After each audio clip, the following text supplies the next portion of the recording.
김상 교수님 제가 듣기로는 또 파인만 이론에 대해서 잘 표현이 된 영화가 있다고 들었어요. 1965년 노벨상을 받았는데 아. 대단히 어려운 내용이라서 네. 한 줄로 설명하자면은 양자역학과 전자기학을 결합한 그런 이론을 만든 사람이거든요. 핵심 아이디어 하나만 이제 이야기하자면 양자역학을 전혀 다른 방식으로 이해하려고 시도했다는 거예요. 그 방식이 사실은 영화 컨택트에 나오는 그 컨택트요. 맞닿아 있기 때문에 그래요. 그 외계 막 외계인 떨어지고 막 소통하고 막. 네.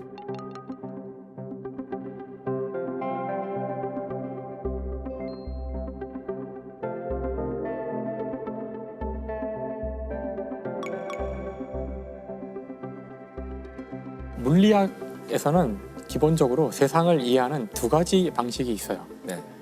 하나는 저희가 다 고등학교 수업 시간에 배우는 뉴턴 역학의 방식이에요. 어떤 한 주어진 시간에 물체가 어떤 운동 상태에 있다면 어떤 원인이 제공되면 그 상태가 약간 바뀐다. 그래서 여기서는 항상 중요한 게 어떤 원인과 결과죠. 우주가 자동적으로 굴러가는 알고리즘을 이야기하는 그런 법칙이에요. 이게 소위 말하는 고전역학인가요? 그렇죠. 이게 고전역학의 가장 중요한 틀이에요. 그런데 또 하나의 방식이 있는데 앞에 거하고 똑같은 결과를 주는 전혀 다른 철학적 방식이에요. 목적론적 방식인데 자, 물체를 이렇게 떨어뜨리면 네. 손을 놓는 순간 쭉 떨어지잖아요. 이 물체는 왜 이렇게 가야만 할까? 이렇게 갈 수도 있었고 이렇게 갈 수도 있었고 심지어 이렇게 갈 수도 있었는데 왜 하필이면 이렇게 갈까? 어떤 목적이 있는 것처럼 보이는데 그 목적을 수학적으로 쓸 수 있을까? 두 번째 방식을 제안한 사람은 해밀턴이라는 물리학자고 이걸 설명하기 위해서 어떤 새로운 물리량을 도입해요. 여러분이 아실 필요는 없는데 그 새로운 물리량 알 필요 없는 걸 왜 얘기하세요? 물어봤잖아요 영화를. 그래서 이 방식에서는 어떤 물리량을 계산하게 되는데 이름은 알려드릴게요. 이름만이라도. 옛다 이름. 이름은 이제 작용이라 그래요. 작용량이라 그러는데 작용량.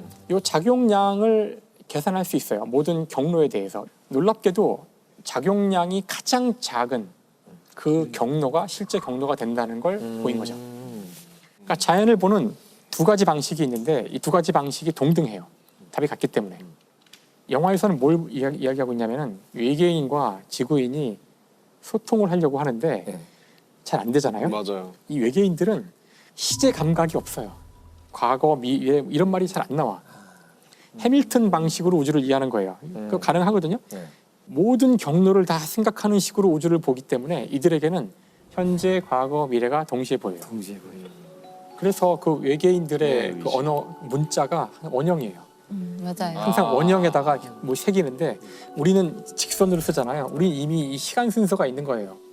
하지만 그들은 그 문자 자체가 이렇게 원으로 돼 있어요. 그러니까 시제가 없어. 문장에 시제가 없고 과거가 앞으로 나오기도 하고 미래가 뒤에 있기도 하고 모든 걸 다 꿰뚫어 보면서 살아가는 거예요. 지구에서 이 소통을 담당하던 언어학자가 있는데 네. 이 사람이 깨닫게 되자 자신도 미래가 보여요. 네. 그래서 자신도 과거가 보이고. 네, 맞아요. 그래서 여기서 이제 재밌는 질문이 나오죠. 그 언어학자가 외계인에게 물어봐요. 미래를 다 알고 있는데 산다는 게 도대체 무슨 의미냐? 실제 자기도 딸의 죽음이 다 보여요. 네. 외계인이 아주 재밌는 답을 하죠. 미래는 물론 다 정해져 있고 다 알고 있어. 하지만 그 미래가 실제로 오기 위해서는 우리가 그것을 행해야만 해. 라고 답을 해요. 가야 할 길이 이미 정해져 있지만 그 운명론의 좀 다른 버전이죠. 저는 이게 참 재밌는 것 같아요. 이걸 만약에 그냥 이론으로 설명했으면 이 영화의 내용을 저는 이해 못했을 것 같아요. 근데 딸이 그 영화 초반부에 딸이 죽는다는 걸 알잖아요. 그리고 나중에 가서야 과거에 죽은 걸 회상하는 거라고 네. 보였지만 네. 그게 아니죠. 알고 보니 알고 보니까 미래를 보고. 그러니까 우리에겐 과거 같아. 이 사람의 미래를 마음 아파하면서 따라가게 되죠. 맞아요. 되게 막 울고 그랬던 것 같은데. 딸이 비록 죽는다는 거 알았다 해도 나는 이 남자 사랑에 빠지고 또 마음이 아프고 맞아, 또 한 번 맞아, 딸이 맞아. 죽고 이 딸을 사랑하는 것이 과거에도 있었고 미래에도 있었고 맞아요. 현재에도 있다는 맞아요. 게 영화를 보는 체험이 이론을 이해한 것과 동시에 일어났어요. 그래서 그 영화가 파인만이랑 어떤 관계가 있나요? 그래서 네. 그 파인만 이전에 있던 양자역학은 딱 뉴턴의 철학을 쓰는 거죠. 파인만은 그렇게 보지 않고 양자역학도 역시 모든 가능한 경로들을 다 간 것들을 몽땅 모아서 다 더해보면 양자역학이 툭 튀어나오지 않을까? 그래서 사실 양자역학적 레벨에서도 두 가지 체계가 가능하다는 걸 보인 거예요. 양자역학 고전역학에서만 되는 게 아니라 양자역학에서도 된다는 걸 보인 거죠. 그 만약에 저 영화 속에서 외계인들처럼 미래를 볼 수 있어요. 선생님들은 미래를 보시겠어요? 저는 미래를 이미 알고 있다고 생각해요. 우리 모두. 네. 우리는 모두 죽을 거죠.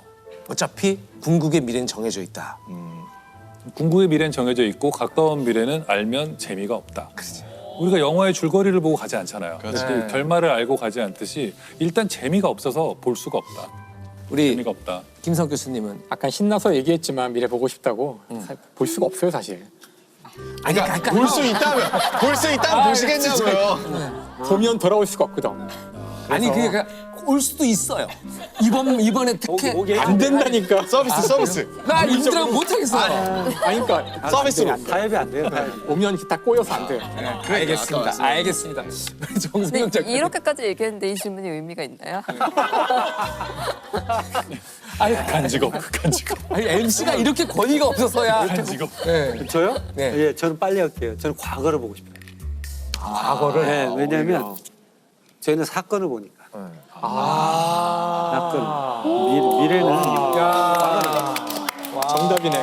그 사람 속에서 과거를 해석하고 싶어요. 와 진짜 뭔가 너무 멋있다. 안녕하세요. 아유 아니요. 이런 표현 어떨지 모르겠지만 전형적인 박사님 네네네. 지식이 많으실 것 같은 느낌의. 네. 잡다하게 좀 표정이죠. 제 말이 맞죠? 자 일단 저 소개를 드리겠습니다. 35년간 UFO의 흔적을 추적하고 있는 과학자 맹성열 교수님이십니다. 아유 안녕하십니까? 예 반갑습니다.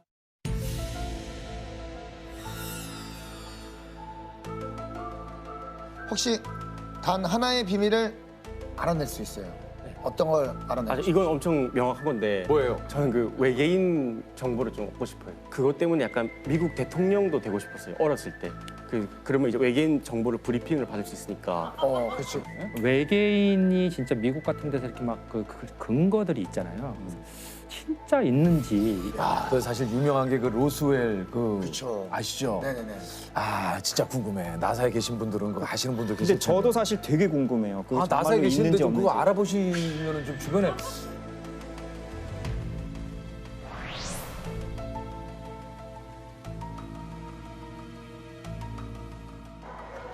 UFO다.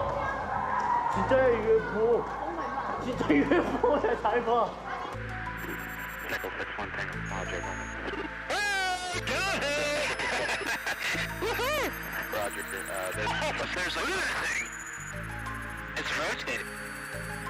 그 UFO에 대한 관심을 전 세계적으로 확산시킨 계기가 된 것이 틀림없습니다.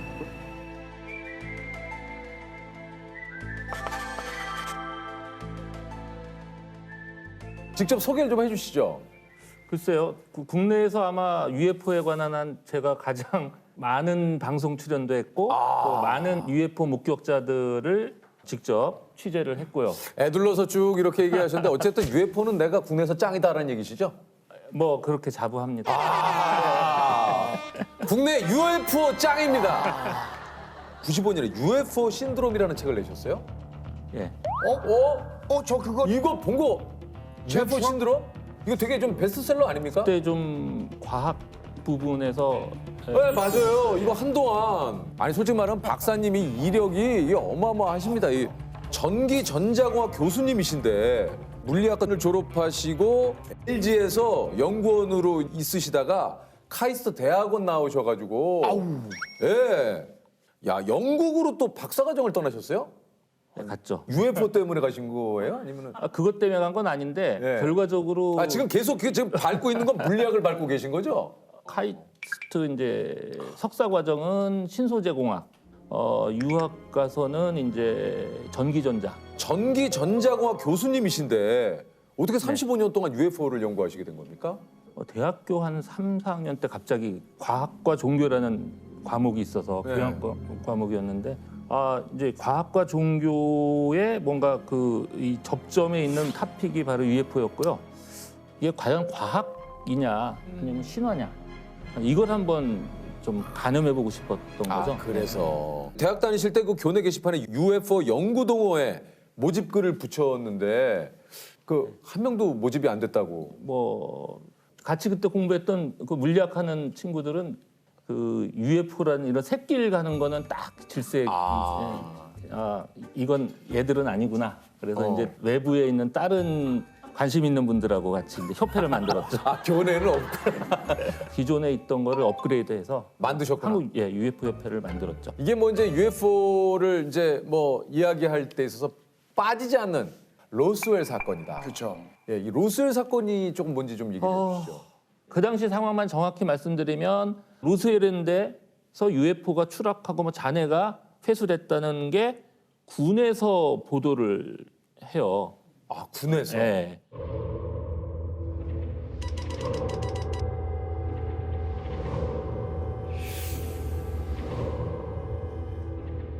그랬다가 하루 만에 이제 철회를 시켜요. 그건 잘못된 보도다. 보도다. 예.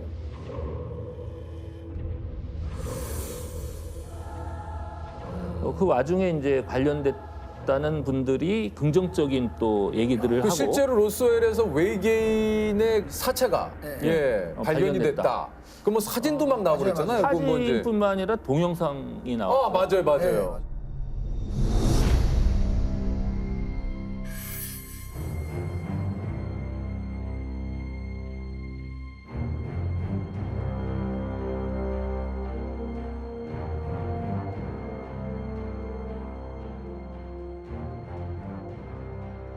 그 필름을 확보했던 회사가 이제 영국 런던에 있었던 거예요. 제가 영국 유학 가 있을 때 그 모 언론사의 그 PD가 저보고 그 같이 좀 가서 그걸 해보자. 그래서 같이 런던에 며칠 동안 가서 이제 했던 기억이 나고요. 이번에 공개된 로젤 외계인 필름은 그것이 조작된 것이냐 아니면 사실이냐는 여부를 떠나서 외계인과 그 UFO에 대한 관심을 전 세계적으로 확산시킨 계기가 된 것이 틀림없습니다. 결국 근데 그 동영상은 가짜로. 그 가짜예요? 예. 자백을 했어요. 나중에 이제 그 탄로가 났죠. 예. 그거 가짜였어요? 예. 97년에 이제 미국에서 UFO가 아니라 기상 관측용 기구가 떨어진 것이다. 뭐 이런 발표도 뭐 하고 했다 그래요. 또 어떤 발표를 하냐면 하도 거기서 이제 외계인 시체를 봤다고 그러니까 그거 뭐 실험하면서 마네킹을 또 실었다. 그래서 실었다. 마네킹이 거기 이제 노출됐을 수가 있다. 뭐 이런 얘기도 하죠. 참 이게 그럼에도 불구하고 계속해서 사람들이 관심을 갖는 것 중에 하나가 그때 깊숙이 관여됐던 사람들의 직계, 자제분이나 뭐 이런 분들이 그 자리에는 비행물체의 잔해 수거를 맡았던 제시 마샬 소령도 함께 있었다. 아버지는 제게 그때 본 것을 누구한테도 얘기하지 말라고, 아무리 친한 사람이라도 절대로 얘기하지 말라고 몇 번이고 주의를 주셨습니다. 어느 날 군 관계자가 소방대장이셨던 아버지를 찾아와서 로스웰 사건에 대해서 아무것도 말하지 말라고 협박했어요. 그러니까 내가 저 아버지한테 듣기로 그게 실제로 뭐 외계인 시체가 있었다. 뭐 그걸 봤다. 뭐 이런 식으로 이제 유언을 남겼는데, 자 그래서 이제 보통 얘기들은 그 죽으면서까지 거짓말 하겠냐. 그렇죠. 근데 제가 봤을 때는 죽으면서까지 거기는 했겠다. 왜요? 왜냐면요, 로스웰이라는 동네가 진짜 우리로 따지면요 아주 시골 중에 시골이에요.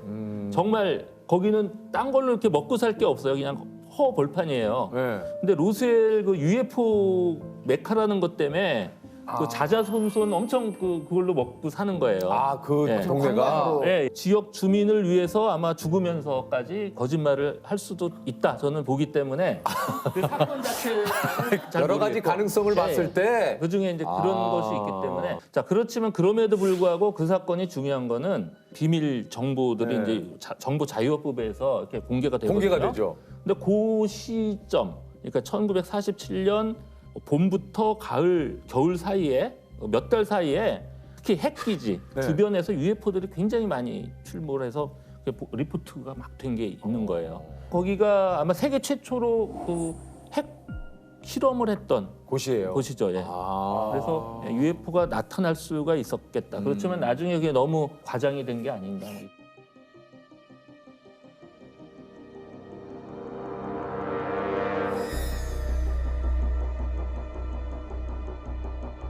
경기도 가평에서 최근 UFO로 추정되는 물체가 사진으로 촬영됐습니다.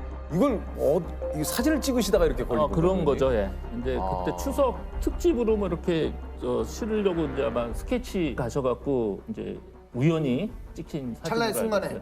예, UFO가 그때 찍혔죠. 저거는 왜 저 UFO라고 조금 얘기를 하는지. 일단 몇 가지 포인트가 있었어요. 근데 위에 보면 수증기 같은 게 올라가는데 그게 이제 다른 구름하고 같은 종류인지 아닌지 그것도 확인을 해봤는데 그게 또 아니더라고요. 더 중요한 게 저게 보통 보면 이제 필름에 실제로 어떤 물체가 찍힌 게 아니라 그 안에 뭐 얼룩 같은 거 뭐 이런 거일 가능성도 있었는데 영국의 그 런던에 있는 코닥 연구소까지 가서 이제 확인을 하죠. 필름 분석 전문가, 현상 인화 전문가, 화학 전문가가 각각 사진을 다시 조사하기 시작했다. We've examined the film very, very closely, and the film is manufactured correctly. It is a processing concern and not a film manufacture, retouching or a photographic effect. 그 촬영 상태가 연속 사진이라 그 전에 0.3초 전에 찍은 사진이 있어서 이게 조작 가능성이 전혀 없다고 판단이 됩니다.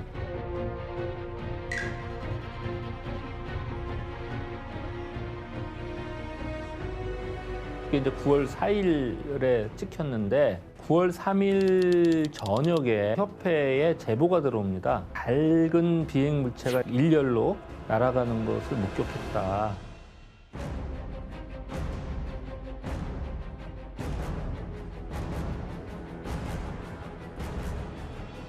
그리고 새벽에 저수지에서 밤 낚시하던 분들이 굉장히 그 큰 불덩어리가 가까이 호수를 환하게 비추고 이렇게 지나갔다.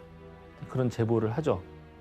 근데 그거 찍히고 나서 또 한 두어 시간 후에 공군 교관이 비행을 하다가 UFO를 목격합니다. 그 시간을 재봤어요. 그랬더니 음속이 한 7배가 넘는 엄청난 빠른 속도였고요. 근데 그렇게 빠른 속도로 이렇게 낮은 높이에서 날았는데 소닉붐, 그런 충격파가 전혀 없었다는 거죠.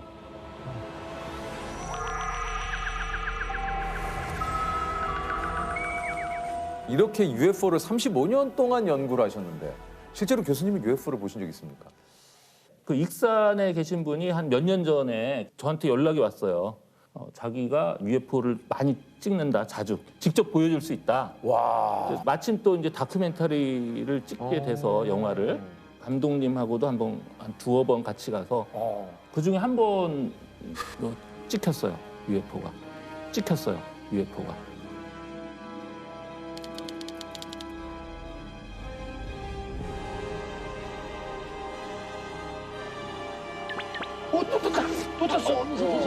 떴다.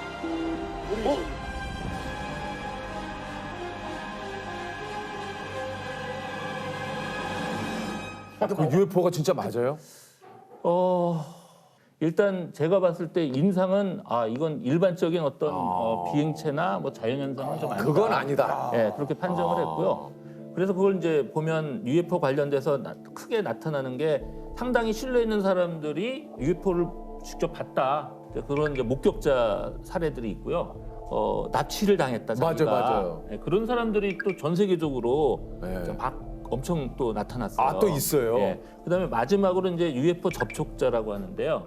자기가 저 외계인한테 뭔가 예언을 받고 세계 지도자 역할을 해야 된다. 이런 주장을 하죠.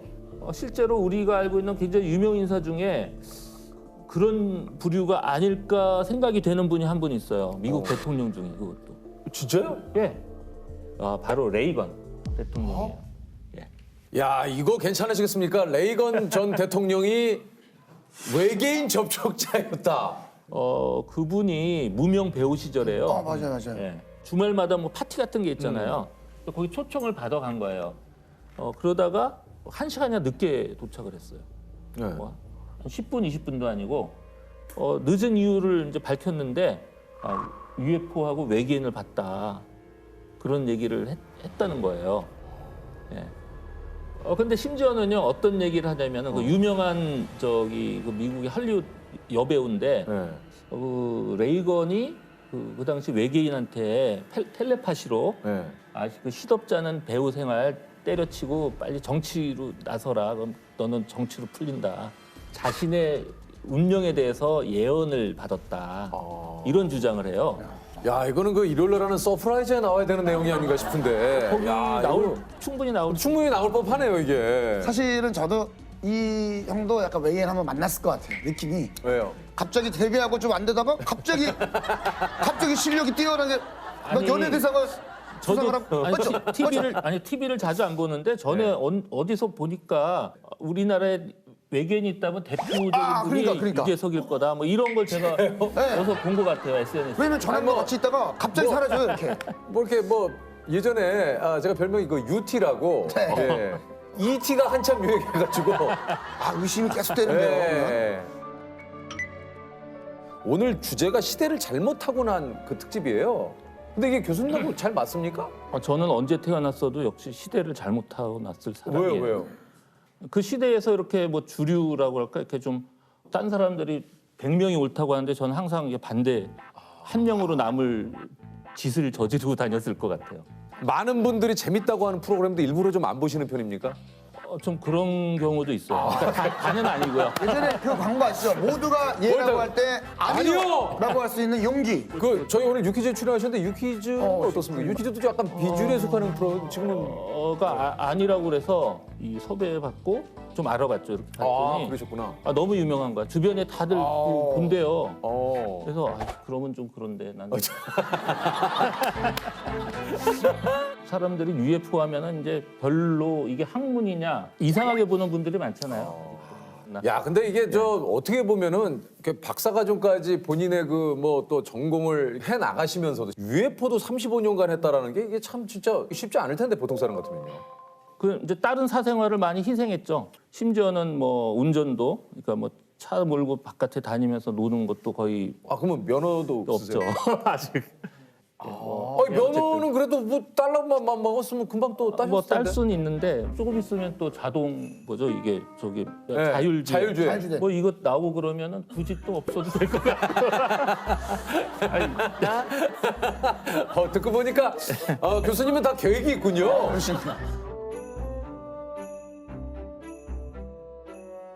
내가 생각하는 시대를 앞선 사람은 누가 있을까요? 칼 세건이라고 저는 단언하고 싶어요. 이분이 1960년대 초에 하버드 대학교 조교수로 있었거든요. 그러면서 뭔 얘기를 하냐면은 우리 고대의 신화 속에 나오는 어떤 그 괴물들이 외계인일 수 있다. 뭐 이런 과감한 가설까지 내놔요. 그 당시 주류 학계에서는 사실 좀 이단시했겠죠. 근데 그분이 나중에 이제 행보가 그 외계 생명체 이제 탐색하는 그 프로그램의 아주 핵심적인 역할을 하고요. 미 공군의 자문까지 한 몇십 년, 10년 넘게 이제 하죠. 시대는 이것 전과 후로 나뉠 수 있다면 하나는 아까 했던 로스웰 그 사건 이후로 미국 국민들이 이제 외계인이 거의 당연히 있다 생각하게 됐고 나머지 하나는 이제 제가 전공이 전기전자니까 모스보 아시죠? 알죠. 모스보.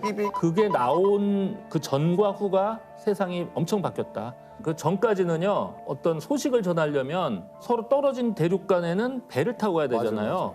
근데 그 모스가 이제 전선만 있으면은 빛의 속도로 이제 그 메시지를 전달할 수 있게 된 거거든요. 굉장히 멀었던 세계가 갑자기 가까워진 거죠. 엄청난 혁명적인 사건이 아니에요. 자, 이제 좀 나오실 때가 됐는데요. 자, 모셔볼까요? 죄송합니다. 반갑습니다. 죄송하게 제가. 이쪽으로 오시죠. 반갑습니다. 안녕하세요. 안녕하세요. 앉으세요. 예, 감사합니다. 근데 의외로 후드를 입고 나서 깜짝 놀랐어요. 저희 보통 일할 때 이렇게 입고 합니다. 그래서 이렇게 하셨구나. 자, 일단 소개를 해드리겠습니다. 나사를 포기하고 대한민국 국방과학연구소를 선택한 가급 국가보안시설 국방과학연구소 허린 박사님? 네, 그렇습니다. 와, 박사님? 네. 저희가 주변 척척 박사는 그러니까 예전으로 따지면 야. 로버트 태권보이 김 박사님이에요.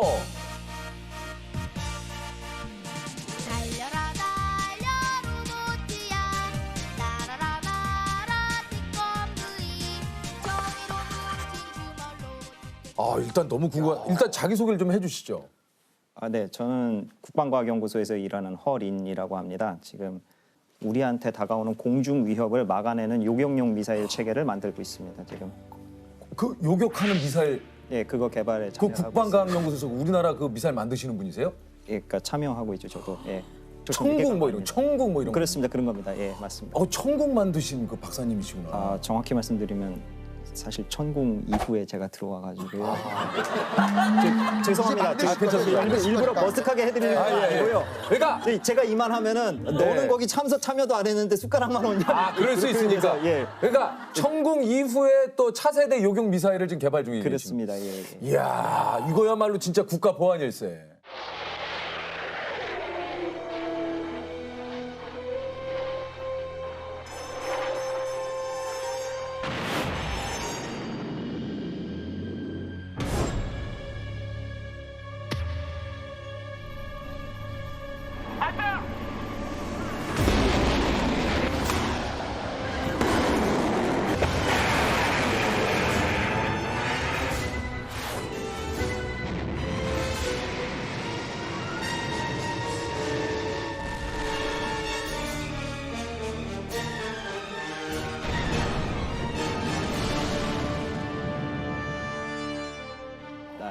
대단하시네. 근데 혹시 실례가 안 되면 이렇게 노출이 되셔도 상관이 없습니까? 괜찮습니까? 이거 진짜 말 그대로 요격 미사일 이런 거면 진짜 국가 기밀 막 이런 거 아닙니까? 예, 저희가 이제 보안이라고 해서 무조건 가리는 것만 있는 것은 아니거든요, 사실.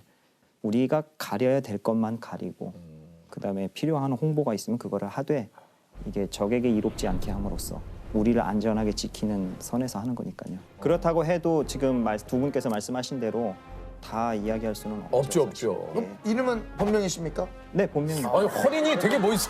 저는 약간 허린이 약간 진짜 좀 박사님 이름 같아. 진짜. 그 웹툰이나 영화에 나오는 허린 박사가 드디어 우리나라에 들어온다고 하거든. 허린 박사를 납치해서 꼭 우리가 막 이런 거 있잖아, 영화에. 그리고 정우성 씨가 찾아 나서지. 처음에는 저 같은 친구가 가서 죽음을 당하고 친구가 구하다가 죽음을 당하고 우리 둘이 우리 둘이 죽임을 당하고 죽임을 당하고 허린 박사님은 납치를 당하고 순순히 납치당할 제가 아니죠. 아 그래요? 아니 그런 상황이 오면 뭐 무술 같은 거 뭐 이렇게 좀 연말 연말 예, 그렇게 했겠죠. 저를 납치하는 놈들한테. 야 이건 만만치 않네요. 대단하십니다. 이거 뭐 어떤 장면? 나도 모르게 지금 뭐야? 반에서 그 1등하는 친구들 가운데 가끔 박사님 같은 분들이 있어요. 그러니까 전혀 그렇지 않던 친구가 갑자기 그 막 소풍 가가지고 의외의 끼를 발산하고. 진짜. 예. 근데 그런 사람들을 모아놓은 곳이 국방과학연구소라고 생각하시면 됩니다.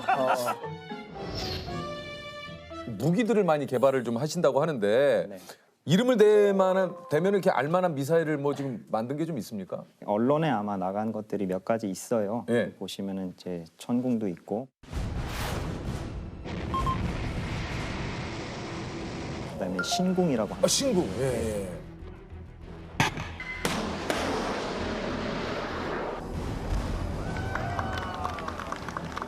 그런 거다 해궁이라고 하는 게 또 있고요. 예.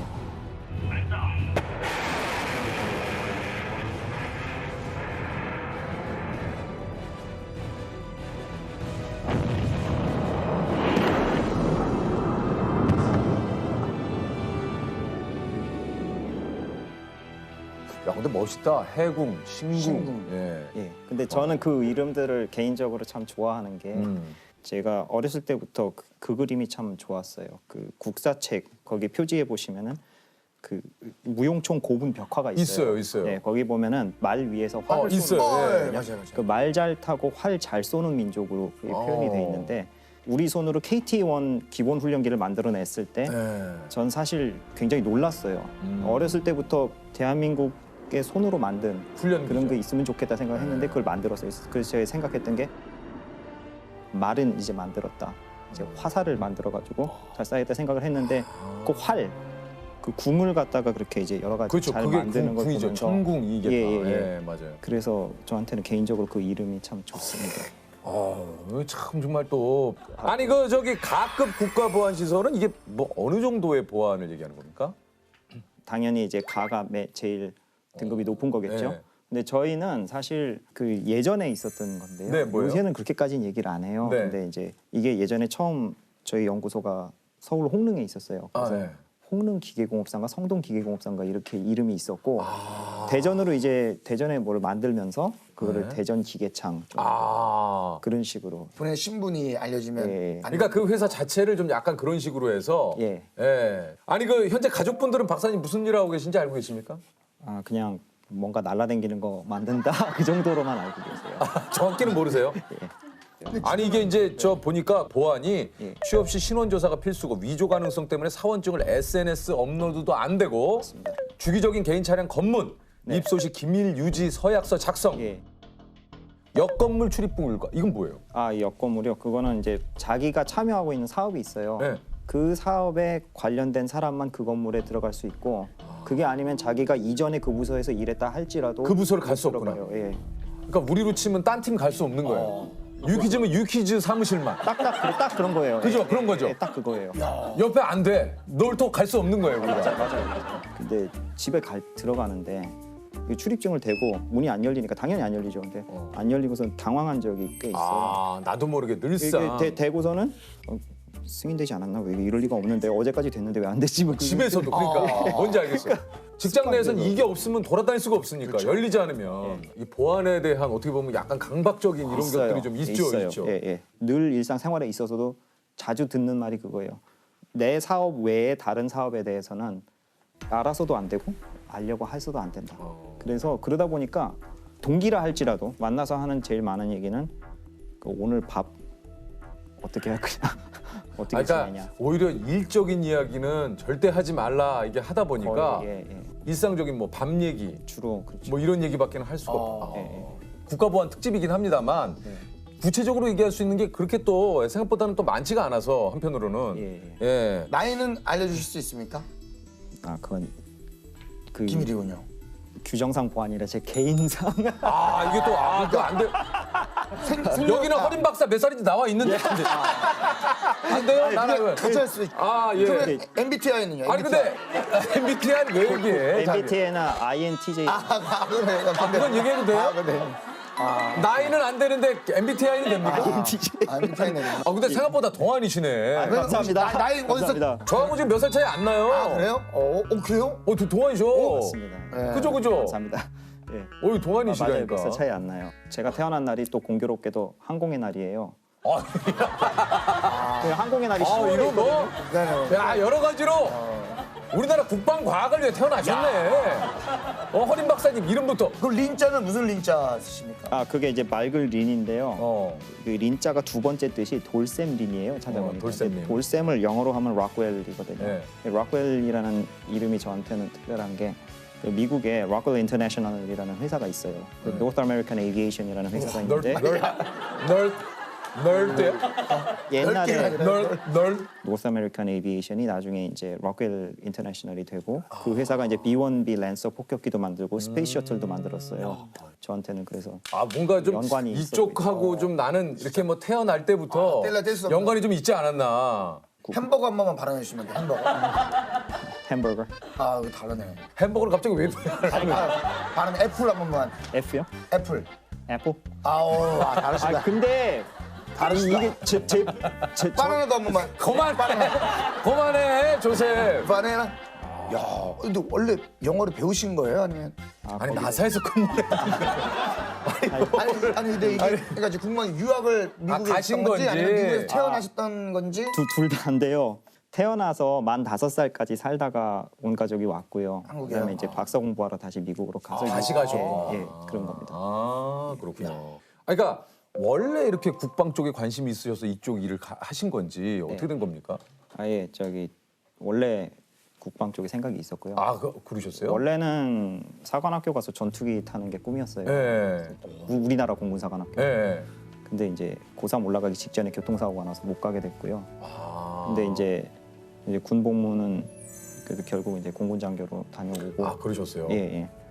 그리고 국방에 대해서 늘 생각을 했어요. 사실. 야, 근데 어렸을 때부터 이렇게 국방 쪽에 또 좀 꿈을 갖고 있는 분을 야, 이게 또 만나 뵈니까 이쪽 일을 또 실제 하고 계시고. 아, 그 왜 그러냐면 그 초등학교 때 1년 동안 이제 저희 부모님을 따라서 영국에 가 있을 기회가 있었어요. 근데 그때 그 힘이 없는 사람들이 어떻게 당하는지를 이제 보면서 네, 저희 어머니께서 그런 말씀을 하셨습니다.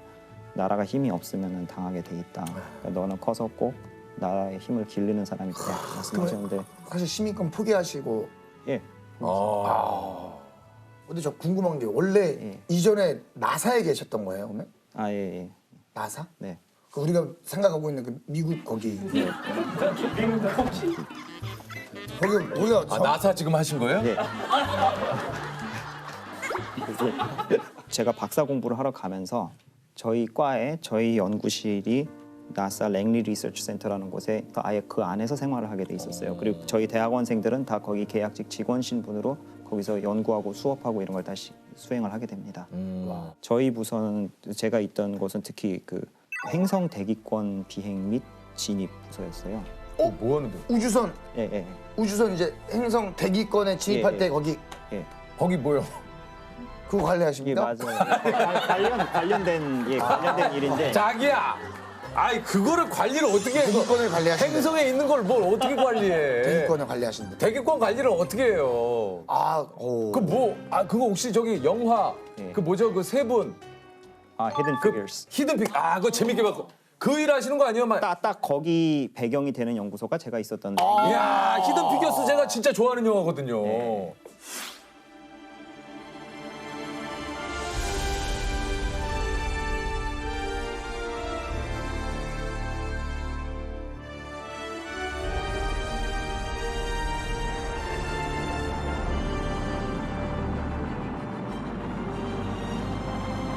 그러니까 이제 뭐 예를 들면 인공위성이라든가 예를 들면 우주선이 돌다가 이때 여기에 몇 시쯤 떨어질 겁니다. 야. 이거 확 거기 소름 돋아요. 근데 그 일을 지금 하셨다는 얘기 아니에요? 예, 그러니까 제가 했던 건 이제 착륙 궤적하고 그다음에 이제 착륙 지점 가장 관심 있었던 건 결국 그거거든요. 착륙 지점이 어디냐? 그렇죠. 그다음에 그 오차 범위가 어떻게 되느냐. 예. 그럼 거기 계신 거 아니에요? 그러니까 보통 영화 같은 데서 보면 이제 대기권 진입하면 어디 사무실에서 박수 치고 하는 거.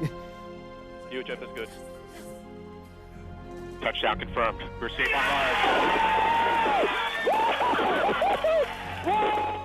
저 같은 경우는 이제 가장 마지막으로 본 착륙 임무 제가 한 게 Curiosity rover라고 해요. MSL이라고 나오는데. 화성에 간. 예, 예. 이게 예. 그거 이제 직접 그 나사 안에도 센터가 되게 여러 개가 있어요. 한 10몇 개 되는데 그 중에서 이제 직접 그거에 관제를 맡고 그렇게 하는 분들이 이제 환호를 하시고 그 시간대에 미국이 또 넓지 않습니까? 네. 근데 이제 저희 같은 사람들은 박수 치고 이런 것보다도 숫자예요. 아니 근데 야 그걸 어떻게 그렇게 계산을 그걸 하시는 거예요, 그거를? 이전에 과거에 내렸던 것 최초로 보냈던 바이킹 1, 2호부터 미국이 최초로 보냈던 그거부터 해서 각종 그런 탐사선들의 자료도 다 다시 적분해서 이제 착륙 지점이 어디냐 그겁니다. 착륙 지점이 어디냐? 예. 그리고 지구 같은 경우에는 GPS 위성이 쫙 떠 있어가지고 그 추정이 되는데 화성에는 딱히 확실히 여기다라고 할 만한 게 없어요. 아니 그리고 저 궁금한 게 사실 그 나사와 관련된 굿즈나 이런 것도 엄청 많잖아요. 그 물건, 상품. 굿즈 예. 뭐 굿즈 굿즈라고 안 하나요? 물건 기념품. 그 기념품 파는 데가 안에 있습니까? 아니면? 안에 있어요. 안에도 있고 밖에도 있어요. 야 우리는 일단 가면은 거기부터 가야죠. 일단 거기 가야지. 사야 돼요. 일단 거기 나사 가면 그거 사야 볼펜이랑 그 점퍼, 볼펜, 점퍼, 후드티, 모자. 주변 분들한테 선물도 좀 많이 하셨나요? 그거? 제일 좋아하는 게 뭐예요? 선물. 조셉이 지금 보고 싶은 게 혹시 직원 베네핏이 직원 할인 없고요. 직원 할인 많이 묻었어요. 조셉이 제일 궁금한 게 베네핏이죠? 저는 왜냐면 이제 느낌에 나사에 그래도 취직을 하게 되면 그렇지. 거기 유니폼이나 이런 것들을 쫙 할인 정도 좀 왜냐면 민석이하고 다 근영이 비비고 할인 되거든요. 비비고 할인 얼마나 되죠? 야 이거 만두 무지하게 먹겠구나. 야 비비고 할인 40% 대단하네. 쉽게 따지면은 4개 가격에 10개 먹는 거예요, 만두를. 그만해, 조세. 제가 만두를 아주 좋아합니다. 아, 그래요? 아주 드려요. 여기 하나. 돼. 잘 보여야겠네요. 이거 40% 했는 데잖아요. 많이 비비드리겠습니다. 네. 잘. 이따 보니 조금 피곤한데. 아니 이거 여쭤봐야지. 나사 전 직원에게 여쭤봅니다. 외계인 있다 없다. 이거 얘기해 줄 수 있죠? 저도 되게 궁금했는데요. 사실 직접적으로 보거나 들은 건 없어요. 근데 저도 되게 궁금해요. 근데 거꾸로 제가 두 분께 여쭤보고 싶은 게 혹시 저일 거란 생각 안 해보셨습니까? 외계인이. 근데 저는 사실은 그 생각을 한 적은 없지만 이 안에도 외계인은 있을 수 있지 않을까. 집에 가가지고 이렇게 영화에서 있잖아. 이렇게 해서 벗겨가지고 이제. 그 사실 유명한 게 그 로스웰 그쵸. 아시죠? 네네네. 진짜 궁금해. 나사에 계신 분들은 그거 아시는 분들 근데 계실 텐데. 저도 사실 되게 궁금해요. 나사에 계시는데 좀 그거 없는지. 알아보시면은 좀 주변에 알아보실 수 있을 텐데. 카더라 통신 없습니까? 카더라 나사에서 카더라. 그냥 일에 치인 불쌍한 학생 연구원이었을 뿐입니다, 진짜. 아니 그래도 지금 약간 연기도 하시는 거예요? 연기가 아니라 진심으로 진심. 혼을 담은. 그래요? 오늘. 근데 진짜 박사님 맞아요? 맞죠?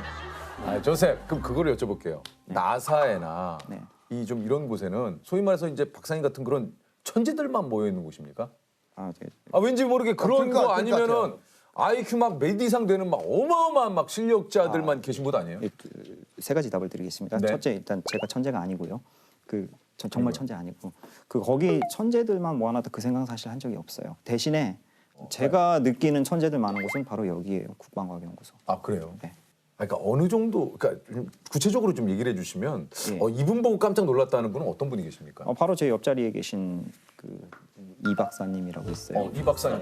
이 박사님은 어떤 분입니까? 그분은 이제 이 박사라고만 하니까 우리가 아는 뭐 박사님 신바람 이 박사. 그러니까 안녕하십니까 대한민국의 이 박사입니다. 이분 말고 진짜로 성대모사를 하시죠? 진짜 제 옆자리에 앉아 계신 이 박사님이나 아니면 옆에 계신 박사님님이나 아니면 팀장이신 이 박사님이나 보면은 다 정말 대단하신 분들이거든요. 그래요? 어떻게 이렇게 깊이 있게 많이 알지라는 생각이 들어요. 국방과학연구소에는 그러고 보니까 다 박사님이네요. 그냥 옆자리도 박사님, 앞자리도 박사. 석사 연구원들도 많이 있어요. 네.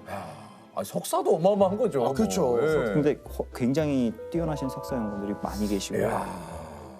아니 그 연구원들의 좀 하루 일과는 좀 어떻습니까? 어떻게 좀 하루를 보내시나요? 일단 대부분 보면 집 연구소 이렇게 생활을 하시는데 연구소 안에서는 저희가 보통 하는 연구 개발 업무를 하다가 이제 회의도 하고요. 그다음에 이제 행정 업무도 엄청 많거든요. 그래서 각종 행정 업무 서류 보내고 서류 공문 받고 작성하고 그렇죠. 그거 힘들다 그러더라고요. 대회기간 그러다 보면 하루가 다 가버립니다. 그냥. 아니 이게 국방과학연구소에서 근무하시면서 좀 뿌듯한 점도 굉장히 좀 많으실 것 같은데요. 일단 우리가 이제 대한민국 정부 수립을 하면서 그 당시에 남들이 버리고 간 거 또는 우방국이 준 무기 이런 거를 가지고 근근히 이렇게 이어오다가 중간에 이 연구소가 생기면서 차츰 우리 손으로 만든 무기를 가지고 우리가 지켜나가게 됐고 그 비율이 점점 높아져 가고 있어요. 그런데 저도 함께 하고 있다는 게 더없이 좋습니다. 저희가 얼마 전에 그 기사에서 보니까 우리나라 국방력 순위가 세계 6위인가? 네, 그렇게 그쵸? 됐습니다. 저도 읽었어요. 그거 읽었어요, 기사를. 우리나라 이 기술로 우리나라 이 무기를 만들고 심지어는 이제 수출을 하지 않습니까? 그렇죠. 이게 사실 참 엄청난 일이에요. 대단한 일입니다. 우리가 만드는 물건은 일반 공업 제품도 그렇겠지만 우리는 더 극한 환경에서 더 결정적인 순간에 작동을 해야 되는 거거든요, 정상적으로. 그러면은 거기에 대해서 근거가 확실해야 돼요. 정말로 우리가 의도한 대로 성공적으로 이게 작동할까? 거기에 대한 압박감, 그게 가장 커요, 사실. 물론 저희가 만드는 이런 무기 체계들이 정말로 쓰이는 상황이 오는 거는 그 누구도 바라지 않아요. 그건 만드는 저희들도 마찬가지예요. 그런데도 불구하고 그런 상황이 발생 안 하려는 보장이 없잖아요. 아무리 내가 남을 해야 할 어떤 의도가 없다 할지라도 빈틈이 보이고 약해 보이면은 바로 공격당하게 돼 있어요. 그래서 결국 자기가 자기를 지키는 힘을 만들어야 되기 때문에 그래서 이 일이 중요하다고 생각을 하는 겁니다. 진짜. 아니 이 국방과학연구소를 꿈꾸는 분들에게 좀 이렇게 꼭 좀 얘기하고 싶은 게 좀 있습니까? 예, 꼭 말씀드리고 싶은 거는 나라 사랑하는 마음이 변치 않는 걸로 그런 마음이 있었으면 좋겠어요. 제가 우리 국사책에 보면은 930여 회의 외침을 막아내면서 피와 눈물로 얼룩진 역사가 있습니다. 이게 더 이상 반복되지 않으려면은 누구한테도 의지하지 말고 우리가 우리 손으로 좋은 무기를 만들어야 됩니다. 그 마음을 가지고 계속 갈 수 있는 마음가짐, 그게 중요하지 않을까 생각합니다. 여러분 혹시 하인리 법칙에 대해서 들어보셨습니까? 큰 사고가 발생하기 전에 반드시 먼저 그 징후가 일어난다라는 법칙인데요. 그런데 이것도 알고 계십니까? 외계인도 지구인들을 납치하기 전 시그널을 보내고 찾아온다라는 사실을 말이죠. 여러분, 지금부터 제가 말씀드린 이 현상을 목격하게 되신다면 정말 안타깝지만 이미 여러분은 그들의 표적이 되어버린 겁니다. 무서워. 뭔데? 바로 강력한 성광입니다. 1961년 9월 미국의 뉴햄프셔주에 살던 바니 베티 힐 부부는요, 외출로 함께 차를 타고 집으로 향했습니다. 그러던 중 힐 부부는 갑자기 하늘에서 강렬한 빛, 정말 눈이 멀 듯한 성광을 목격했고요. 왠지 모를 불안감에 전속력으로 운전해 집에 도착했는데요. 아니, 똑같은 길로 왔는데 왜 2시간이나 늦게 도착했지? 대체 2시간 동안 무슨 일이 있었던 거죠? 도착 예정 시간보다 무려 2시간 늦게 집에 도착한 두 사람. 그리고 그 2시간 동안의 일이 놀랍게도 전혀 기억이 나지 않는 겁니다. 아, 지웠네. 맨인 블랙이네. 지웠어, 2시간. 2시간 뭐 했지? 자, 그런데 그날 밤 이후로 매일같이 악몽에 시달린 힐 부부. 결국 두 사람은 최면 치료를 받게 되는데요. 자, 최면 치료로 잃어버린 2시간의 기억을 되찾은 부부. 그리고 이들의 충격적인 주장. 저희는 외계인에게 납치를 당했던 거라고요. 자, 이들이 강한 섬광을 발견한 뒤 눈을 떴을 때 본인들 차가운 침대 위에 눕혀져 있었고요. 외계인들이 큰 바늘로 자신을 찔러 생체 실험을 했다라는 겁니다. 그런데 말이죠, 이 부부의 주장과 흡사한 사건이 다른 시간, 다른 나라에서도 발생했습니다. 1980년 영국의 한 경찰이 수사를 하던 중 어디선가 나타난 강력한 빛에 그만 기절을 하고 말았는데요. 그리고 30분 뒤 자신의 순찰차에서 정신을 차리게 됩니다. 이후 그는 기억을 되찾기 위해 최면술사를 찾았는데요. 그 역시 외계인에게 납치를 당했고 거기서 생체 실험을 받은 뒤 다시 지구로 돌아왔다는 사실을 알게 됐다고 합니다. 이 성광이 만약에 시그널이었다면 이후에 납치를 당하고 그 뒤에는 생체 실험을 받고 그 다음에 뭘 실험했는지 기억을 싹 지워가지고 원래 자리로 돌려보내는 거네요. 그렇죠. 자, 여러분, 정체 모를 강렬한 섬광이 나타났다. 그렇다면 여러분도 외계인의 표적이 될 수 있다는 사실을 명심해 주시기 바랍니다. 외계인은 있다 싶고 9일 공개합니다.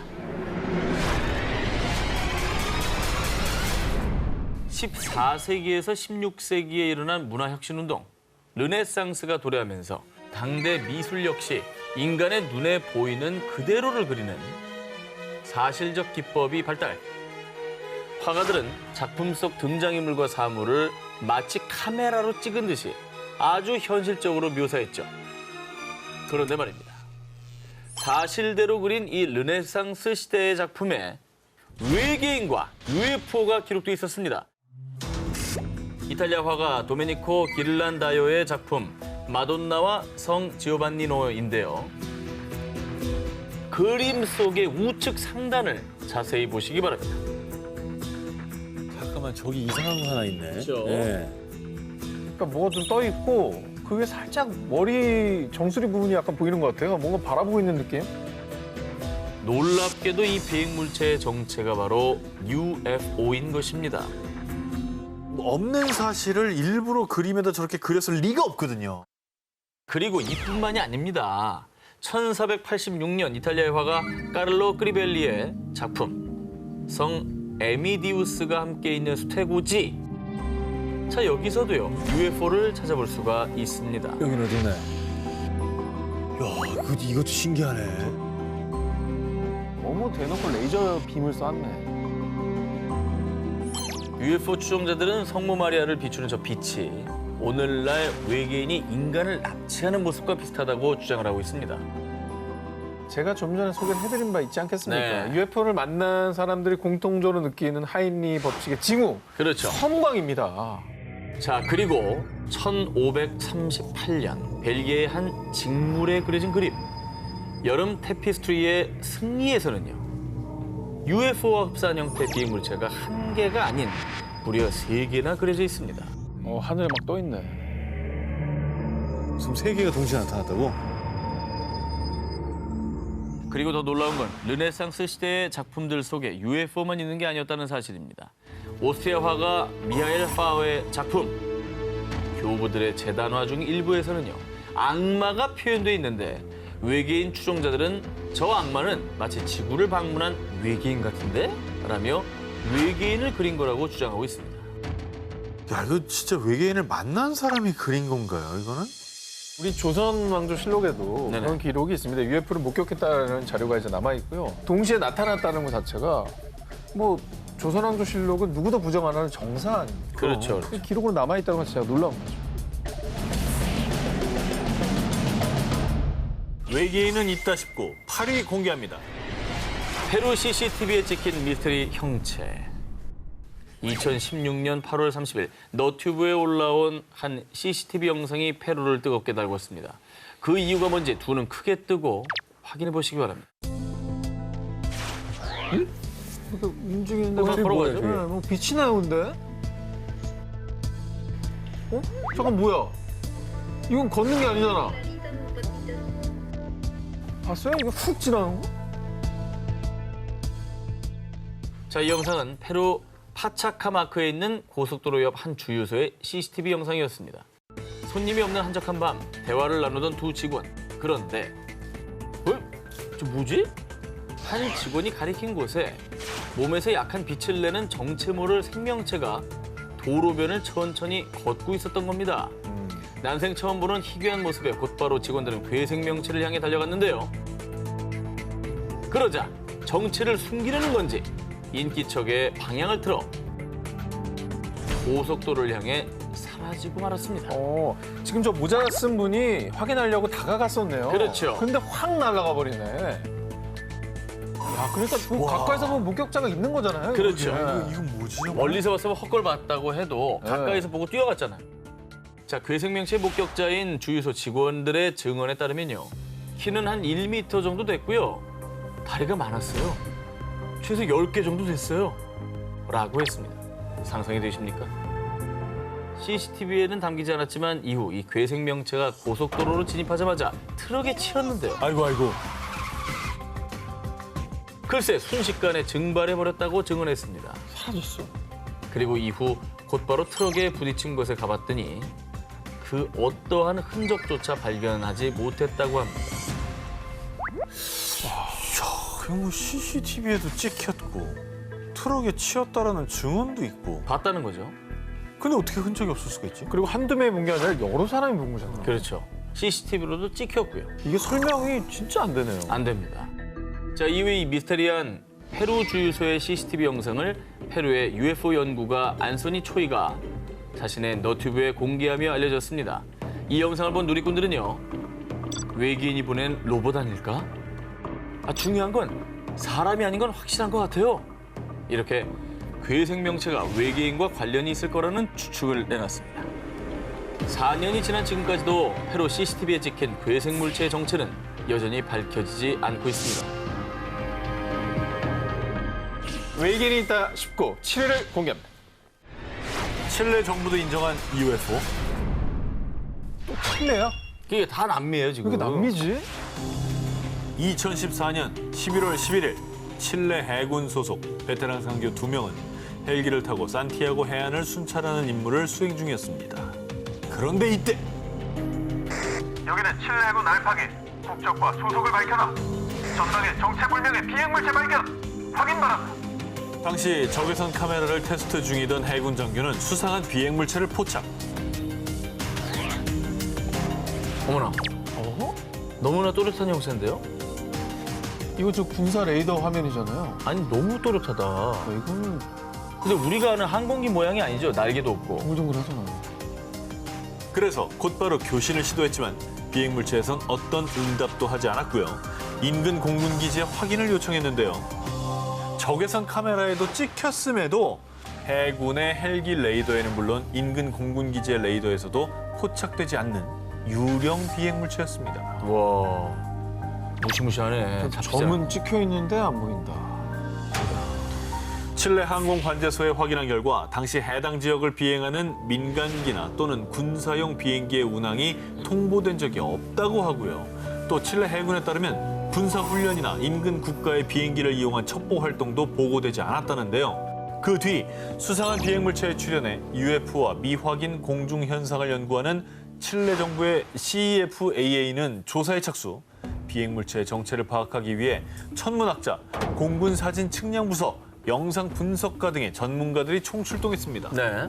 항공사진 및 영상 분석가의 조사 결과 영상은 조작의 흔적이 없다. 이 비행물체는 스스로 움직이는 게 확실하다라며 비행물체가 가짜일 가능성을 일축했고요. 천문학자 역시 우주 쓰레기였다면 영상처럼 수평으로 비행하지 않고 추락했을 겁니다. 라며 비행물체가 UFO일 가능성에 무게를 실었습니다. 비행물체의 수상한 점은 이뿐만이 아니었습니다. 그동안 UFO로 추정되는 영상이나 사진에서 기체를 뿜는 모습은 극히 드물었는데 이 비행물체는 기체를 배출하는 기이한 광경을 연출했습니다. 뿜네, 뿜어. 이상하죠? 내연이 어마어마하게 나오네. 뭐 이렇게 뒤에 아니, 나 지금 내 눈을 지금 의심하게 돼요. 이게 근데 영상 전문가가 조작 가능성 1도 없다 그랬잖아. 없다 그랬잖아. 일각에서는 비행기가 배출한 오수일 가능성을 제기했지만 사전에 공군기지의 오수 배출을 보고했어야 했는데 역시나 보고된 바가 없었고요. 칠레 정부의 UFO 조사기관 CEFAA가 약 2년에 걸쳐 비행물체의 정체를 조사했지만 우리가 조사한 모든 사건 중 가장 수수께끼라며 미확인 비행물체라는 결론을 내렸다고 합니다. 네. 결론 자체가 미확인 비행물체 UFO네요. 그렇죠. 그래 결론 내린 거네요. 정확히 정체를 알 수가 없으니까. 해군의 카메라에 포착된 UFO. 인간은 그 수수께끼를 언제쯤 풀 수 있을까요? 외계인은 있다 싶고 6일 공개합니다. 프랑스 정부 문서에 기록된 UFO. 1981년 1월 8일 오후 5시경 프랑스 남동부 프로방스주에 사는 농부 콜린이 수도 펌프기를 수리하던 그는 휘파람 소리를 듣고 소리가 나는 곳을 쳐다봤는데요. 그런데 저게 뭐지? 비행기는 아닌 것 같은데? 사라졌어. 충격적이게도 농부 콜린이가 본 것은 지름 약 2m의 납작한 접시 모양의 물체였습니다. 그리고 그 의문의 물체가 땅에 착륙하더니 금세 이륙해 북동쪽으로 날아갔다고 하는데요. 자, 이게 당시 콜린이가 그린 그림입니다. 그림은 조금 뭐 본인의 기억에 의존을 그렸기 때문에 좀 어설플 수 있지만요. 빼도 박도 못할 증거가 이제부터 나옵니다. 자, 그리고 바로 다음 날 당시 프랑스 국립항공우주국 산하연구소 GIFAN에서 조사 요원들이 파견돼 조사를 실시했습니다. 그런데 비행물체가 착륙한 지점에서 열과 압력으로 인한 변화가 나타났습니다. 농부 콜린이가 UFO를 목격한 지점의 땅에 놀랍게도 움프 펜, 둥근 고리 모양이 선명하게 남아있었다라는 건데요. 비행물체가 이륙했다라는 농부 콜린이의 증언에 현장에서 흙과 식물을 채취해 열 검사를 한 결과 또 정말로 충격적인 사실이 추가 확인됐는데요. 이게 중요합니다. 물질. 자, 비행물체가 착륙한 것으로 추정된 지점이 300도에서 600도씨의 열에 그을려 식물들의 엽록소가 30에서 50% 감소. 그리고 약 4, 5톤의 기계적인 압력으로 인해 압축이 되어 있었던 겁니다. 어머나. 이거는 외계인이 왔다 간 건데 그러면? 그리고 불을 태워봐요. 300, 600도예요, 이거. 자, 이 조사 결과는 1983년 당시 GIFAN 관계자가 아주 명백한 UFO의 증거라고 인터뷰를 하며 세상에 밝혀졌고요. 이 UFO 목격 사건은 UFO 추종자들 사이에서 국가기관이 UFO를 인정했다, 철저하고 과학적으로 기록된 외계인과의 만남이라는 반응과 함께 현재까지도 프랑스뿐만 아니라 전 세계에서도 가장 유명한 UFO 현상으로 알려져 있다고 합니다. 와, 근데 이제 증거들의 어떤 그 신빙성이 좀 중요한 것 같긴 한데. 그렇죠. 아, 이거는 좀 놀랍네요. 그걸 국가기관이 인증을 해줬다는 겁니다. 그러니까. 프랑스를 발칵 뒤집어 놓고 농부의 눈에 띈 UFO. 외계인은 그날 숲에서 뭘 하고 있었을까요? 그리고 왜 황급히 이륙해 떠나간 걸까요? 외계인은 있다 싶고 5위 공개합니다. 2018년 아르헨티나 산티아고 델 에스테로주의 경찰서로 한 남성의 다급한 신고 전화가 걸려왔습니다. 지금 여기 큰일 났어요. 제 농장에 와서 이것 좀 봐주세요. 그는 50여 마리의 소를 키우던 한 농장 주인이었는데요. 신고를 받고 출동한 경찰들. 그런데 이들의 눈앞에 정말 믿을 수가 없는 광경이 펼쳐집니다. 소 10마리의 사체가 발견된 건데요. 헐. 자, 그런데 더 충격적인 것은요. 이 중 4마리는 눈알이 적출돼 있었고요. 또 다른 3마리는 생식기가 잘린 상태였습니다. 아니 누가 왜 저런 끔찍한 일을 저지른 겁니까? 그런데 더 도저히 이해할 수 없는 미스테리는요. 죽은 소들 주변에서 혈흔이 단 한 방울도 발견되지 않았다는 점입니다. 어떻게 그럴 수가 있어요? 아니 저렇게 훼손이 심한데 네. 피가 한 방울도 안 나오는 게 가능해요? 말이 안 되지. 게다가 소들의 사체가 절단된 부위를 보면요. 마치 레이저로 정교하게 자른 듯 너무나 깨끗했다고 합니다. 말도 안 돼. 어떻게 저런 일이 벌어질 수 있는지를 상상이 안 되는데. 자, 이에 당시 사건을 조사했던 수의사 렌조 카펠리는요. 평생 수의사로 일하면서 이렇게 끔찍하고 이상한 사건은 처음입니다. 그래서 정말 외계인의 소행이라고밖에 설명이 안 되는 것이죠. 야, 신기하다. 이 생명체를 갖고 실험을 하려고 했었던 게 아닐까요, 외계인들이? 그런데 말입니다. 더 놀라운 건요. 4년 전 같은 지역의 다른 농장에서도 이 사건과 너무나 흡사한 사건이 일어났다는 점입니다. 2014년에는 소가 아닌 돼지의 머리 등이 절단되는 끔찍한 사건이 일어났었다고 하는데요. 그리고 이 사건 역시 현장에서는 한 방울의 혈흔도 발견되지 않았다고 합니다. 4년 사이 2번이나 발생한 가축 절단 사건. 대체 그들은 무슨 목적으로 이런 짓을 벌였던 걸까요? 외계인이 있다 싶고 4위를 공개합니다. FBI 기밀 문서가 증명한 UFO. 자, 2011년 4월 정보자유법에 따라 미국 연방수사국 FBI가 수천 건의 기밀 문건을 온라인 자료실에 공개했는데요. 그런데 기밀 문건들이 공개되자마자 헐 대박! 진짜 외계인 있었어? 거봐, 뭘 했어? 아이, 외계인 있다고 했잖아. 외계인의 존재에 대한 의견이 분분해지기 시작했습니다. 그 이유, 이 FBI 기밀 문서에 소 납치 사건과 관련된 내용이었습니다. 미국 뉴멕시코주 등지의 농장 농부들이 소들이 UFO에 납치되는 광경을 목격했고 무려 8천여 마리의 소들이 사라진 사건이었습니다. 8,000마리? 수에서 밀렸네. 자, 게다가 또 한 가지 충격적인 사실. 앞서 정 기자님께서 소개해 주셨던 아르헨티나의 소 절단 사건과 너무 흡사하게도요. 사체로 발견된 소들의 장기 일부가 사라진 상태였고 심지어 주변에서 혈흔이 발견되지 않았다는 사실까지 일치. 이건 소름이다. 이거는 8,000마리면 8,000마리. 이게 사람이 할 수 있는 양도 아니고. 일단 트럭에 10마리씩 태우면 트럭 800대입니다. 그렇죠. 자, 그리고요. 이 기밀 문서 중에는 1979년 1월 당시 법무부 장관이었던 그린핀 베리, 뉴멕시코주 상원의원 해리슨 슈밋에게 보낸 문서도 포함이 되어 있었는데요. 자, 여기에는 내가 보낸 자료들은 내 기억에서 가장 이상한 현상 중 하나요. 자, 그러니까 당시 법무장관까지 UFO와 외계인의 존재를 믿었던 거라고 추측해 볼 수 있는 겁니다. 그렇죠. 야, 이거는 진짜 반박 불가네.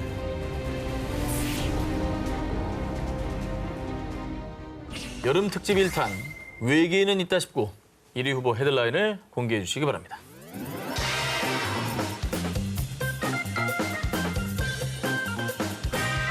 (2010년 12월) 미국 항공우주국 나사에서 중대 발표를 예고, 전 세계 이목이 집중됐는데요. 뭔데요? 뭘 발표했습니까? 나사의 발표입니다. 소문이 아니고. 외계 생명 연구의 중요한 단서 발견. 바로 외계인이 존재한다는 단서를 찾았다는 것이었습니다. 야, 이거는 뭐 그냥 아예 대놓고 얘기했네요. 나사가 언급했어요. 근데 나사가 이걸 언급할 정도면 진짜 확실한 과학적인 증거가 나왔다는 얘기예요. 자, 기존에 알려진 바로는 지구상의 모든 생명체는 탄소, 수소, 질소, 산소, 인, 황 등 이른바 생명체 필수 6대 원소를 기반으로 생존할 수 있는데요. 그렇죠. 그런데 나사에서 이 영역을 뛰어넘는 극한의 상황에서도 생존하는 새로운 생명체를 발견해낸 겁니다. 뛰어넘었다고요? 무슨 얘기입니까 정확히? 자, 나사의 우주생물학 연구팀과 미국 한 대학에서 과학 전문 잡지 사이언스에 기고한 논문에 따르면요. 캘리포니아주 모노 호수의 침전물 속에서 신종 박테리아를 발견했다고 하는데요. 자, 이게 어떤 내용이냐? 실험 결과 이 신종 박테리아가 필수 6대 원소 대신 생명체에겐 아주 치명적인 독성 물질, 이 비소를 기반으로 생존할 수 있다는 결과가 나온 겁니다.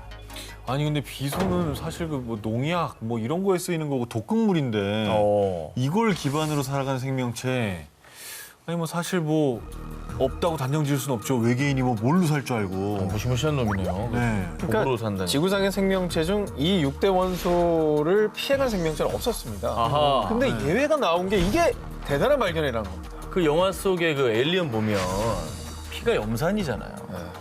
튀면 막 녹고 그러잖아요. 그렇지. 우리랑 성분이 완전 다르거든요. 그거 진짜 무서운 애들 아니에요? 그렇습니다. 그동안 우리 인간은 우주에서 외계 생명체를 찾기 위해 화성 등의 행성에서 필수 6대 원소를 먼저 탐색해왔습니다. 하지만 신종 박테리아 발견으로 6대 원소의 조건이 충족되지 않더라도 생명체가 살 수 있다는 게 확인이 됐기 때문에 그간의 외계 생명체 찾기 프로젝트가 원점으로 돌아갈 수밖에 없었다라는 겁니다. 아 이거 찾았던 데를 또 찾아야 되는 거네 그러면. 우리가 있는데도 놓쳤을 가능성이 있다는 거죠. 하하. 그리고 연구팀의 일원인 폴 데이비드 교수 역시 인을 포함하지 않은 생명체가 있다는 건 전혀 다른 생명체의 존재 가능성을 시사합니다. 라고 주장을 했는데요. 그럼요. 그동안 이 금성은 너무 뜨겁고 목성은 또 땅이 없는 뭐 가스 행성이라서 생명체가 못 산다고 했는데 이게 만약에 인과 관계가 없다면 금성이나 목성에서도 생명체가 살아갈 수가 있다는 얘기죠. 그러니까 우리 기준으로는 뜨겁지만 다른 생명체에게는 그게 필요 충분 조건일 수 있는 거거든요. 그러니까 금성에 살면서 어우 추워 이럴 수도 있는 거예요. 있죠.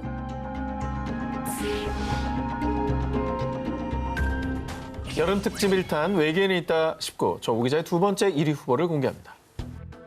트레저 헌터인 마누엘 랑헬과 호세 아가조가 한 지하 동굴을 탐사했는데요. 그들이 이곳에 온 이유.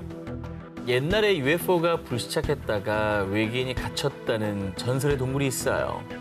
이 지역 주민들 사이에 전해 내려오는 UFO 전설의 진실을 파헤치기 위해서였습니다. 그리고 놀랍게도 그 UFO 전설의 증거를 찾아냈는데요. 야 이건 또 뭐냐. 오늘날 만든 게 아니라고. 동굴 벽에 그려져 있던 거예요. 어떻게 보면 사람이 앉아서 그 컴퓨터 같은 기계 장치를 조작하고 있는 것 같은 그런 모습이잖아요. 외계인의 존재를 암시하는 정체불명의 돌은 이것뿐만이 아니었습니다. 그들은 또 다른 동굴에서 더 많은 돌 조각과 벽화를 찾아냈습니다. 아우 이건 좀 믿기지가 후대에 그냥 누가 그려놓은 것 같은 느낌인데. 약간 그런 느낌이죠. 네. 이 지역 주민들의 말에 따르면 지구에 불시착한 외계인들이 이 동굴에 숨어 사는 동안 고대 사람들과 교류를 했다는 사실을 기록하기 위해 돌에 그림을 새긴 거라고 전해지는데요. 그리고 실제로 이게 누가 조작용으로 갖다 놓은 건 아니었습니다. 조사 결과 이 돌 조각들은 무려 약 5,000년 전 고대 마야 문명 때 새겨진 것으로 추정이 된다고 합니다. 야, 마야 문명. 고대 마야가 또 이 고도로 발달한 과학기술 때문에 외계에서 도움을 받은 거 아니냐 이런 추측이 많았지 않습니까? 네, 그렇습니다. 미 정부 산하의 교육재단 소속인 한 연구소에서 이 의문의 돌 조각을 가져가 연구 중이라고 하는데요. 아직까지는 안타깝게도 보고된 바가 없는 상황입니다. 근데 저건 만약에 밝혔다 하더라도 아직 모릅니다라고 하고 있을 수도 있을 것 같아요.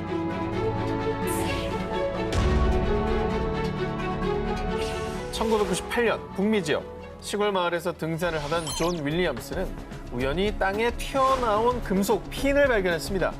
그리고 잠시 뒤 모습을 드러낸 것은 마치 콘센트가 내장된 듯한 돌. 어머나, 저 누가 박아놓은 게 아니고? 뭐야 이게? 콘센트 저거 끼면 뭐 충전되나 어떻게 되는 거야? 전기공학자였던 존 윌리엄스는 단번에 심상치 않은 물건이라고 느꼈고요. 지질학자들에게 조사를 의뢰했습니다. 조사 결과 이 돌엔 인위적으로 용접된 흔적이 전혀 없습니다. 저게 인위적이 아니면 원래 저렇게 생겼다고? 그렇습니다. 돌을 조사한 지질학자에 따르면 인위적으로 금속 핀을 접착한 접착제나 시멘트 같은 흔적뿐만 아니라 용접한 흔적도 전혀 없었고요. 금속 핀 주변으로 돌이 형성이 되었다고 합니다. 그리고 이 돌이 외계인의 흔적이라는 결정적인 증거가 또 있습니다. 이 돌은 무려 10만 년 전부터 존재했습니다. 10만 년? 10만 년. 돌의 나이가? 그렇습니다. 그럼 외계인이 10만 년 전에 왔다는 얘기네요. 10만 년 전에 인류가 저런 걸 만들었다? 이건 불가능합니다. 10만 년 전에 어떻게 콘센트를 만듭니까? 그렇지. 전기 개념도 모를 텐데. 조사 결과 돌은 10년 전도 아니고 무려 10만 년 전 구석기 시대의 지층에서부터 존재해 왔는데요. 자, 그렇다면 이게 뭘 의미하느냐? 존재할 수 없는 외계인의 물건이 발견된 것이며 외계인의 초고대 문명이 있다라는 증거인 거죠. 이 외계의 유물을 발견한 존 윌리엄스 역시 외계인이 만든 물건이라고 확신합니다. 라고 주장했고요. 이후 이 외계인의 돌은 수수께끼 돌이라는 뜻의 애니그멀리스로 대화제, UFO의 존재를 파헤치는 매거진에 게재되어 큰 관심을 받았습니다. 외계인의 흔적이 남겨진 미스테리한 돌들. 고대 우리 지구엔 무슨 일이 있었던 걸까요?